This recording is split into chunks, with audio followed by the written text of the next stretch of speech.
Sunday agenda this week, I asked the Treasurer who had delivered two surpluses when we might see another one from an Australian Treasurer. He said it remains to be seen.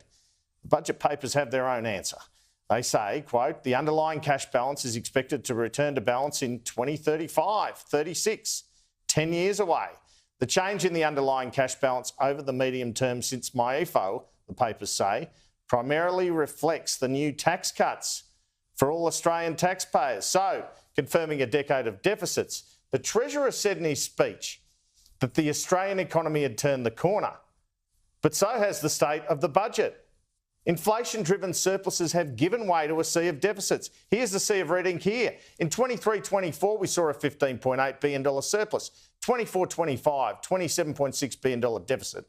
25-26, that'll be $42.1 billion. That's down from what MyEFO said, $47 billion. Then there are deficits of $35.7, $37.2 and $36.9 in 28-29. Slightly lower numbers than what was forecast in December, but they've rounded up their GDP forecast by 0.25% to get there.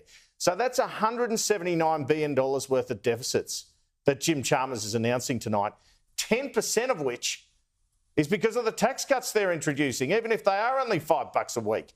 The government is spending $3.8 billion on reducing emissions in Australia's energy system and broader economy. Part of that's the Rewiring the Nation program. The NDIS will cost $48.5 billion in 24-25. That cost is forecast to be $63 billion in 28-29. Gross debt also gets to $1 trillion, the figure Jim Chalmers used to criticise Scott Morrison endlessly for. That's going to happen in 25-26. And Treasury has modelled in this document a 25% tariff by the US on all our goods that are exported there. But it says overall the total impact of tariffs is expected to be modest. There's $36 million over 5 years to put the embassy back in Kyiv. Good day and welcome back to Australia's TakeOver, the channel that does the maths Canberra hopes you will never bother doing yourself.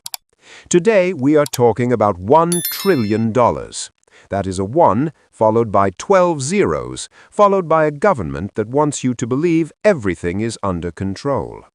If you are new here, hit that subscribe button and smash the notification bell right now, because this number affects every single Australian, and somebody needs to say it out loud without the spin.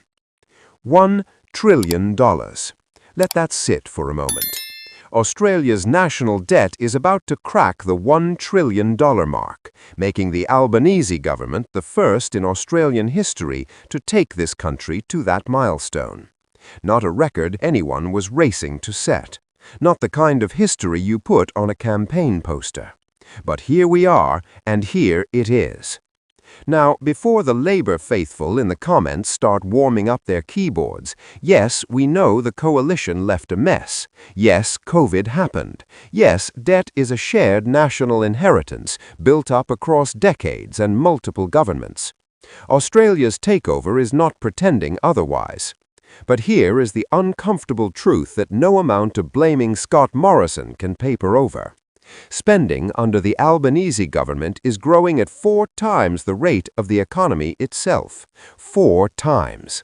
That is not managing an inheritance. That is redecorating the house while the roof caves in. Let us talk real numbers, because this is where it gets genuinely confronting. Since coming to office in 2022, government spending has climbed by $160 billion. That is an extra $16,000 for every single household in Australia. $16,000 per household.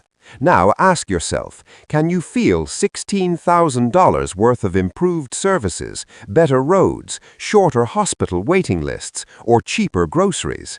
Because the people of Burleigh Heads, Currumbin, and regional towns right across this country are asking exactly that question, and they are not getting a satisfying answer. And it's not just the here and now.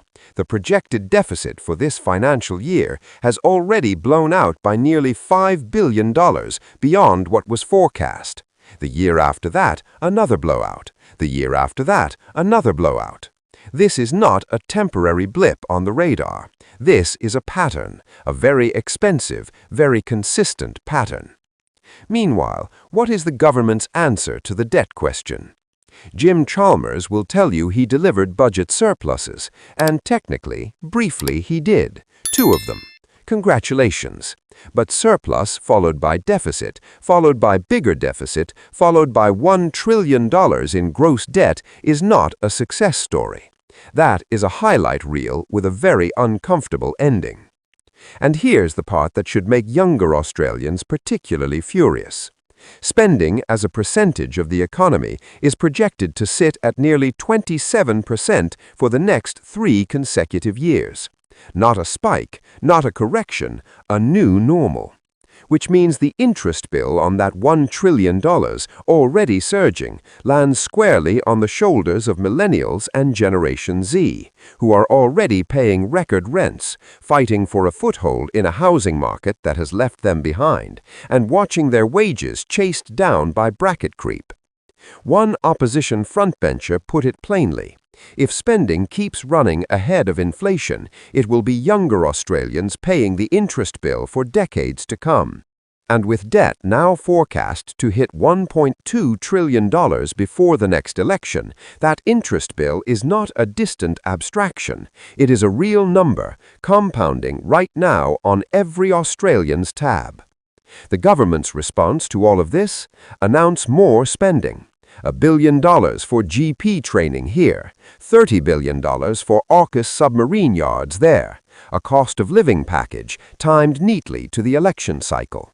Each announcement arrives with fanfare and a ministerial press conference, and each one quietly adds another layer to the debt Australia's children will be paying off long after Anthony Albanese has retired comfortably to wherever it is former prime ministers retire.